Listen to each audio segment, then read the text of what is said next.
El martes fue el Día Mundial de Acción por los Trastornos de la Conducta Alimentaria, el TCA. Por eso vamos a charlar y ya le vamos a dar la bienvenida a Natalia Erpen, que es psiquiatra y médica legista. Está en Sempia, en La Plata, en Consultorios Omega en Citibel y guardia interdisciplinaria en el Hospital Laura Bonaparte. Y forma parte de la comisión directiva de la Asociación Platense de Psiquiatría. Doctora Erpen, ¿cómo le va? Buen día, Martín Daer es mi nombre aquí en Inteligencia Artesanal. Hola, buen día Martín, ¿cómo estás? Bueno, Bien. muchas gracias por la invitación. No, por favor, gracias por atendernos. Bueno, ¿qué es un trastorno de la conducta alimentaria? Bueno, qué buena pregunta. Bueno, el trastorno de la conducta alimentaria comprende un gran espectro de patologías y de cuestiones relacionadas no solamente con el cuerpo y con la comida, sino con la conducta, con las emociones, con los pensamientos en relación a cómo nos vinculamos con el cuerpo y con la comida, y no solamente con la nutrición, sino, bueno, con cómo vivimos esa experiencia, ¿sí?, de alimentarnos y de el manejo de las emociones y cómo desencadena una alteración en cómo nos vinculamos en la alimentación, ¿sí? Muchas veces el mal manejo, el mal registro de las emociones deriva en alteraciones en la alimentación. Por ejemplo, ganancia o pérdida de peso, y bueno, aislamiento social, altera los vínculos. En la adolescencia, por ejemplo, que es la etapa más vulnerable, bueno, puede desencadenar aislamiento, y bueno, son, digamos, intensa angustia, irritabilidad, evitación de que no vayan a los cumpleaños, que bueno, y después poder traer consecuencias clínicas, ¿sí?, que deterioren físicamente a largo plazo el organismo y generen incluso la muerte, ¿sí? Porque estas complicaciones médicas pueden deteriorar físicamente y generar complicaciones físicas, corporales, por el deterioro físico, por ejemplo, en las anorexias, por la pérdida de peso significativa, complicaciones renales, que deterioren físicamente y generen, bueno, complicaciones médicas que pongan en riesgo la muerte, ¿sí? Y, bueno, también pueden llevar al suicidio, por eso es importante hablar de la patología en la población general, ¿sí? Y bueno, es importante que hoy conversemos de eso. ¿Y cómo se puede manifestar? ¿Cómo nos podemos dar cuenta que una persona cercana, familiar, amigo, está sufriendo un trastorno de la conducta alimentaria?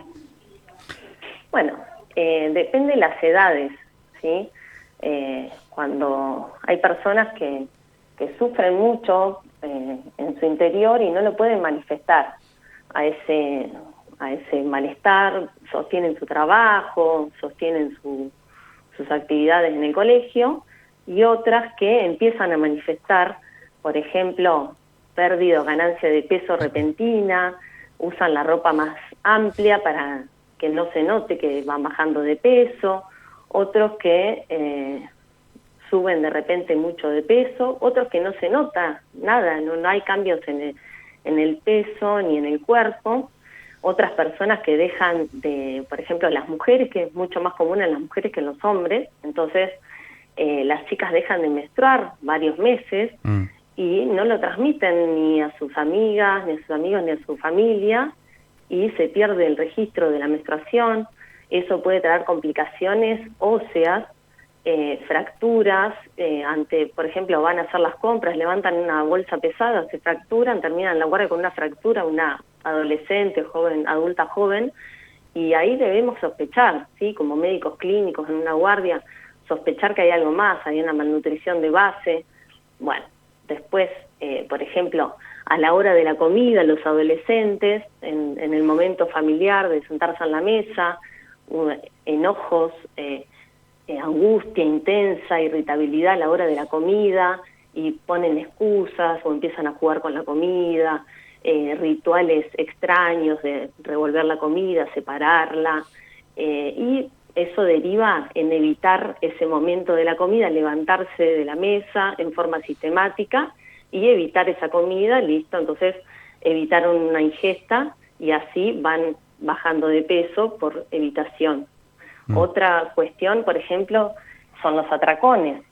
Comen mucha cantidad de comida en poco tiempo y después suelen levantarse enseguida a ir al baño después de comer. Eso lo hacen todas las veces que comen en mucha cantidad en poco tiempo y van directamente al baño. Entonces los padres tienen que estar atentos, que lo hacen en forma sistemática en todas las ingestas. Por lo tanto, hay que sospechar que pueden estar autoprovocándose algún vómito, y esas chicas generalmente pueden no tener ningún cambio en su morfología, en su cuerpo, en su peso. Bueno, después hay otras presentaciones, por ejemplo, que pueden tener constipación crónica, usan laxantes, y esos mismos laxantes también generan un circuito que sostienen la constipación crónica. Ahora, doctora, cuando hablamos de trastornos en la conducta alimentaria, ¿hablamos de bulimia y anorexia o son cuestiones diferentes?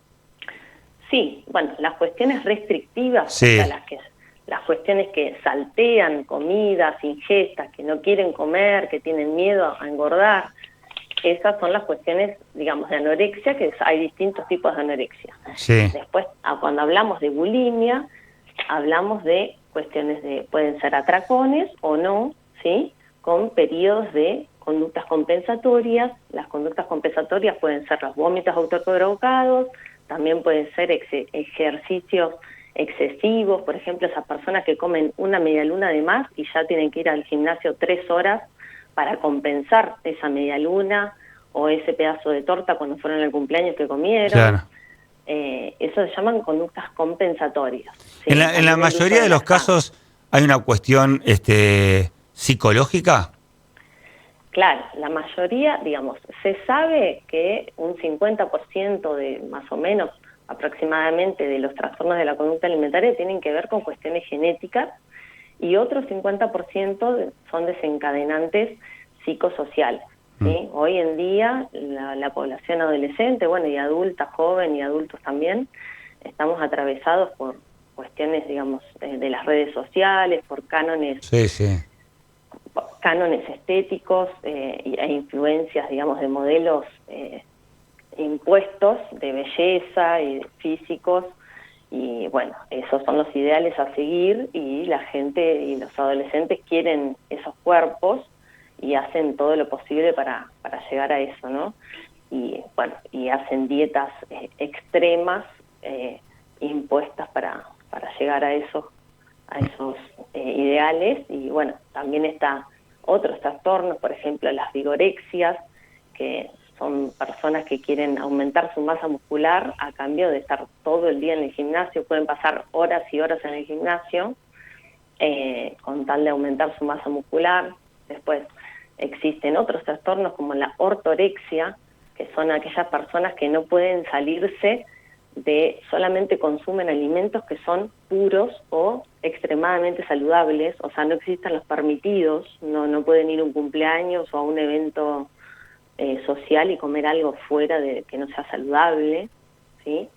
Y bueno, y después están otros trastornos intermedios que son desórdenes de la conducta alimentaria, que no llegan a cumplir todos los criterios que nosotros usamos en las clasificaciones internacionales, pero bueno, pero que son desórdenes que llevan a disfunciones, ¿sí? Claro. Y bueno, que es importante que también lleguen a una consulta para hacer un tratamiento adecuado y oportuno. Hay una edad que la adolescencia es la edad en la que más casos se ve. Sí, la adolescencia es la de mayor incidencia, digamos, es la edad de inicio de la mayoría de las patologías de la conducta alimentaria. Se dan entre los 12 y los 25 años. Pero en los últimos años se vio que a partir de los 9 años, 11 años, ya hay casos y graves.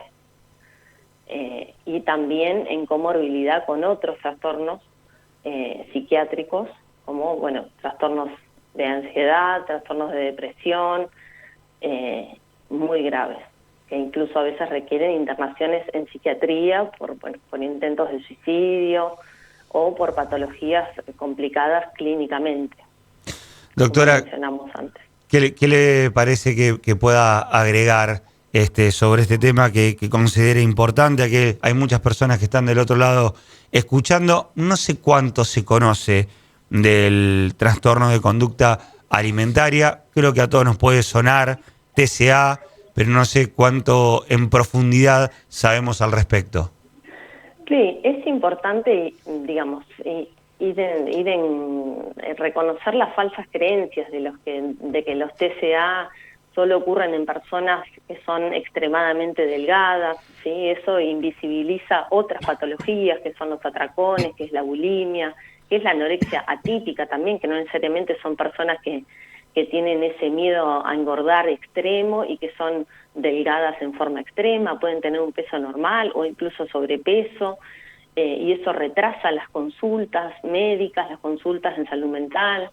Después sacar el foco excesivo en la vanidad, ¿no? En eso de que son problemas superficiales, de rebeldía o de solo estética. Hay un problema de base psiquiátrico grave que implica alteraciones neurobiológicas, alteraciones genéticas, alteraciones en los factores de vulnerabilidad psicológica de ese individuo, ¿sí? Y que ameritan una consulta integral en salud mental, en clínica médica, en nutrición, y también, bueno, la influencia de la cultura, la influencia de todo lo que es la cuestión digital y de redes sociales que hoy nos atraviesa a todos como sociedad, y bueno, y que promueven conductas de restricción, promueven el culto a la delgadez, con ideales poco saludables, y que una vez que uno entra en las redes sociales, los algoritmos se proliferan y promueven todas esas dietas y